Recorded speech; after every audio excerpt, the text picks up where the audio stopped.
Hey traders, a very good afternoon to you. So which key events affect the markets? As a new trader, or perhaps you've been trading for a while, or just completely brand new, sometimes you think, what is moving these markets? Well, we've got the supply demand, which we talked about in another video, but ultimately every now and then you're going to get events that come out that actually are key to the valuation of that market. And let's run through a few now. So the first one and the big one is economic data. There's a calendar of data that comes out, and there's plenty of those out there. Your spread betting company will have one. There's loads out there. But basically, every single month and every single week, there's data that comes out that's reporting on the state of the economy of the country that's trading. So if we're trading the Dow, you're looking for economic data that's coming out of the US, and that's going to be a monthly interest rate announcement, Fed meeting minutes. It's going to be jobs reports. We get those on a Thursday. We also get non-farm payrolls, which is a deeper jobs report every month. We get CPI, PPI, and these are inflationary type figures and index figures. Manufacturing, some of these are kind of irrelevant unless they're really extreme and they don't really move the markets. But then some things that are very in focus, like at the moment, interest rate announcements are in focus, or how much money they're going to put into the economy, how much money they're going to print. All these kind of things are in focus depending on which country and which economy you're looking at. So it's important to look at the right data for the specific time of the cycle that we're in, the economic cycle that we're in. And you don't really need to be economists for that. You just need to see what is moving the markets. Okay, the market's moved on that date. What was it caused by? Let me just look at the mainstream media to see, okay, from now on I need to look at the jobs report number, the non-farm payroll number. I need to look at the interest rate announcements, or I need to be aware of that. So, those are things. The economic data is going to affect your indices and your currencies, anything related specifically to that country. And then we've got stocks. Now, stocks obviously have earnings coming out. They have quarterly earnings, interim reports, some sort of management news. Perhaps they've had a court case go for them or against them, or a merger, or anything like that. And they have earnings coming out every quarter to say how they've done last quarter. You get some sort of different reports coming out. So, most of the time these are scheduled, and if you're trading a specific stock, you need to just look up and go onto finviz.com or the stock website, investor relations, and just check if you're holding something overnight that there aren't earnings coming out, because the last thing you want to do is lose money because you weren't prepared for some announcements. The same with any of these things, being prepared so the risk is managed. So earnings are going to move stocks. Now, why do they move stocks? Well, basically because you've bought a stock, and the next thing is they come out and say, hey, you know what? We didn't do as well as we thought we were going to do. Next quarter might be a bit of a struggle for us. We're expecting this number and we got a little bit lower.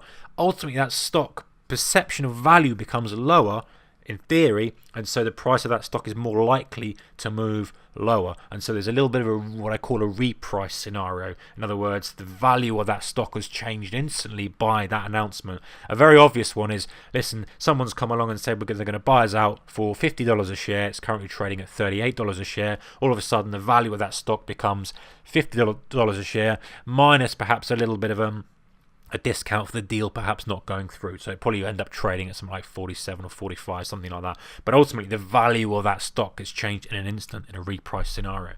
So then moving on to the commodities, we've got harvests and inventories. So crude and oil and gas inventories, they're telling you how much they've got in stock and all those kind of things. And again, depends on the condition of the commodity at the time. If it's really in play and it's a really key number, it's going to move it violently. If it's not in play and it's not really relevant, then perhaps there's no supply problem, or perhaps there's a demand issue, or perhaps it's all very, very happy and everything supply-demand chain is working well in that specific commodity, then it's not going to be that important. But sometimes it's very, very important.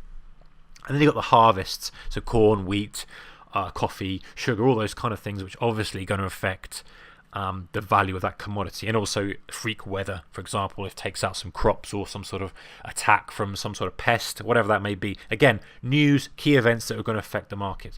And then you've got breaking news, which can affect any of these. So unexpected world-changing news, unexpected things like we had Brexit for the UK, some sort of terrorist event.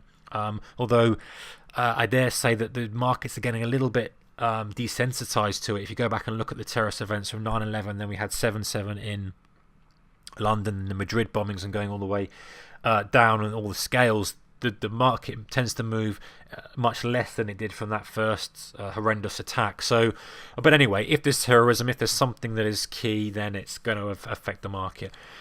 Deaths, key statesman deaths, presidential deaths, world leader deaths, that kind of thing. Technology breakthroughs, contracts. This is more specific to stocks. As they get a contract or they suddenly get FDA approval or something like that. Just some unexpected news that's coming out. Again, that could be macro or it could be based on micro. So these are the sort of things that move the markets. So just looking around the world, we've got what actually moves when we get this news. So global news flow. News affects all the markets, specifically the one in focus. So if you've got news coming in Europe, what is it going to affect? Obviously, it's going to affect your FTSE, your UK. It's going to affect your DAX. It's going to affect your CAC, SMI, which is the Swiss, and then it's going to affect your currencies like euro, pound, Swiss franc, and those kind of things, and Polish zloty, and all those other smaller currencies.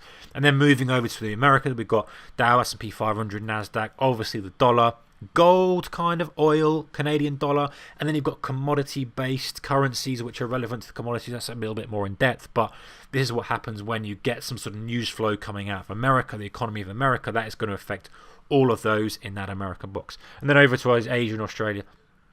Nikkei, Hang Seng, Yen, Aussie dollar, ASX, SSE, all those kind of things are affected by that. Obviously, they are all interlinked, but ultimately they're the ones that are going to be affected the most when you've got news coming out of those regions. So keep an eye out for that. Manage the risk when you're trading. Be very cautious about holding stuff over these events because generally they're a binary event. They're either going to go up or it's going to go down, and sometimes you're going to get that gap risk, so you're not going to get stopped out at the level you want. So being aware of that and being aware that it could affect the market. Is there a trading opportunity after it because they're a reprice scenario, and also being aware of the risk management going through that actual event. Okay guys, take care. Back with another video soon.